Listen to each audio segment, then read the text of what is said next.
This is Dr. Stewart from Timonium Foot and Ankle Center, and I'd like to spend a little bit of time talking about peripheral arterial disease. Peripheral arterial disease, which is also called PAD, is when the circulation or arterial blood flow, our arteries are what brings our blood from our heart down to our lower extremities or our feet, where our arterial blood flow is limited, and that can lead to symptoms of pain. It can lead to dryness and cracking in our skin. It can lead to non-healing wounds, and it can lead to tissue death, which is also called gangrene. And peripheral arterial disease is a very common problem in conditions such as type 2 diabetes mellitus, and with smoking, high cholesterol. There's a high association with people who have heart disease.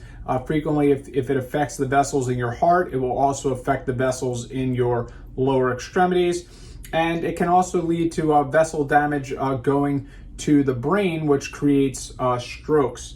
Vascular surgeons are the specialists that really focus on treating peripheral vascular disease. But as a foot and ankle specialist, one of my big roles is to identify peripheral vascular disease and make the appropriate recommendations to the vascular doctors, and make the appropriate recommendations for treatment of wounds or non-healing areas or pain associated with the lower extremity.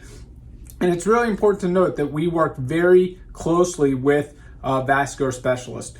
I'd be willing to say that podiatrists or foot and ankle specialists are probably the number one referral source to vascular surgeons, because with the prevalence of obesity, heart disease, and diabetes, lower extremity peripheral arterial disease is a massive health problem, and it really is important to identify. So we work hand in hand with vascular surgeons. I have a lot of experience with peripheral vascular disease, as I used to work in a wound care center, and I treated patients with peripheral vascular disease all the time.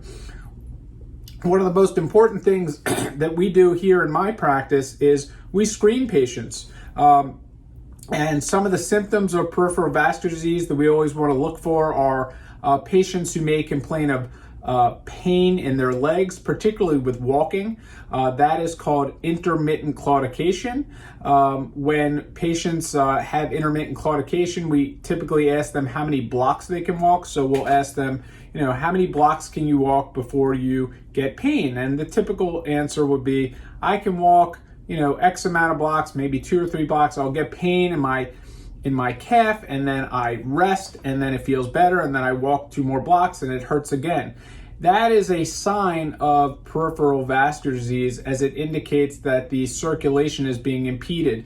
When the vascular doctors do their studies, they're looking at they're doing procedures called angiograms, not their studies, excuse me. So their procedures, they're looking at angiograms, and angiograms are studies that look at the circulation. So here's the aorta, which is in the chest, and this goes into the vessels into the legs. And you can see these little tight areas where there's narrowing of the arteries. This is only done if patients are symptomatic and require this procedure. To do a screening for peripheral vascular disease, we do our screening in the office. We check for pulses. We feel the pulses on the top of the foot, the side of the foot. We look for the presence of hair on the foot and legs. Absence of hair can sometimes be indicative of vascular disease. And if there's concerns for peripheral vascular disease, we will send the patients to the vascular surgeons and vascular medicine doctors for screening tests. So these screening tests are non-invasive studies. They're not painful. They simply involve using an ultrasound machine to evaluate the vessels, looking at the openings in the vessels or closures of the vessels. If there's closure, that means there's disease. They're putting blood pressure cuffs on the arms and legs to compare the pressures to see if there are abnormalities. They're looking at the pressures in the toes. And we use this as a screening tool for peripheral vascular disease. And if patients have wounds, or if patients need surgery and we need to feel confident that they have the ability to heal, we put them through these screening tests. If the patients have disease, they can be treated with medications, or they'll undergo a procedure like this, which is where an angiogram is done. So to be clear, this is done to look at the vessels and see if there's problems, and the vascular surgeons can do all sorts of treatments, including balloon angioplasties. They can use little burrs to get the plaques out of the vessels, and that can really improve the circulation to the lower extremities. They can do stents, and if needed, they can do bypass surgeries. And that's really beyond the scope of what I do, but I have a lot of knowledge of that because I work with the vascular surgeons frequently.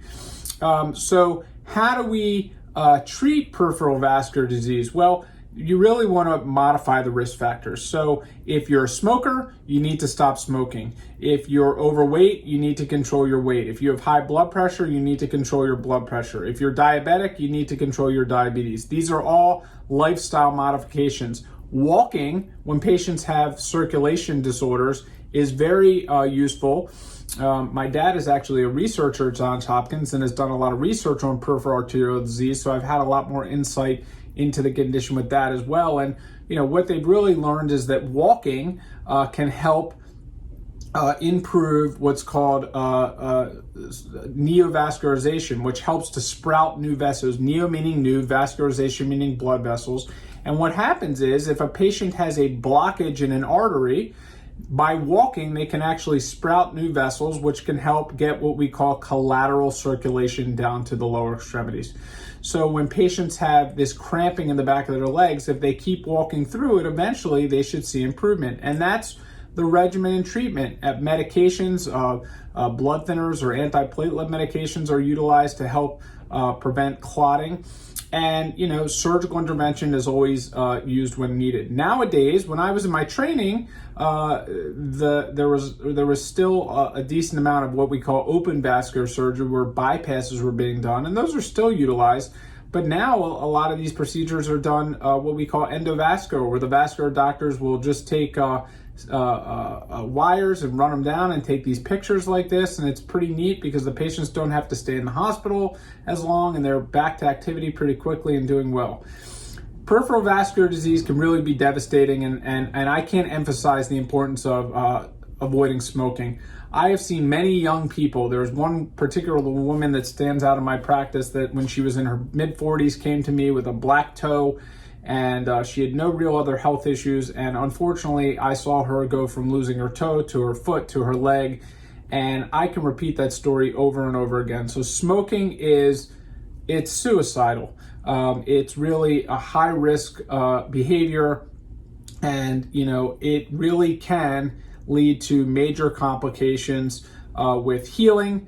I do not elect to operate on smokers for elective surgery. I just will not do it. Patients in my practice have to stop smoking for at least 3 to 6 months, undergo vascular testing, and the risk is much higher than the reward. And I don't care if it's for a minor hammer toe surgery, but we don't want to do open surgeries. Nail procedures, if needed, really can be done as long as the patients have adequate circulation, but they still need to be carefully monitored. But any real open surgery that's elective should really try to be avoided until the patient has stopped smoking. Now, the other component of vascular disease that's also really important, and I treat a lot of in my practice, is venous disease. Venous disease is a form of peripheral vascular disease, and venous disease is something where you may see something like this, where you look at a patient and venous disease is all of these purple vessels, which we would call varicose veins. You can see them popping out of the legs, and these legs look brown. And the reason they look brown is because our blood is red, and the pigment that makes our blood red is called hemosiderin, and that can stain the skin. So a lot of times you may walk around and see people that have these legs that look brown, and they haven't been in the sun, and it's the winter time, and their legs are all this dark color. That's not from sun exposure. That's from blood staining the skin. And it's really important that when we identify this type of vascular condition, that we start getting compression socks on, because you can see this skin is very thin, and this skin is, a lot of times you can't really see that so much in this picture, but this skin is very dry. and it's very prone to cracking. And when that skin cracks and breaks open, these patients can really have devastating consequences such as cellulitis. They can become very sick and septic. Septic means their whole body is infected, and they can die. Now, is that common? No, but it's a real thing that can happen. Some patients will comment that they've seen family members who have weeping legs, or these legs that just drain fluid. That can happen in vein disease, that can happen in lymphedema, and that's a big risk factor for developing wounds and the complications associated with the wounds. So peripheral arterial disease affects the arteries, venous disease affects the veins, lymph disease, which we really haven't talked about much, affects the lymphatics, which causes swelling, and these are all forms of peripheral vascular disease. The one that poses the highest risk for problems is certainly peripheral arterial disease. So make sure you manage your risk factors. Do not smoke, stop smoking, don't start smoking, and make sure that you are vigilantly checking your feet on a regular basis, keeping your skin hydrated, avoiding barefoot walking. We don't want you stepping on anything and developing a sore, making sure your shoes fit properly, and calling us if there's any problems. We are always happy to help you if you have any signs or symptoms of any of these vascular conditions: peripheral arterial disease, venous disease, lymph disease. And you can simply come and see us by filling out a form request on this page or calling the office, and we'd be happy to help. Thank you.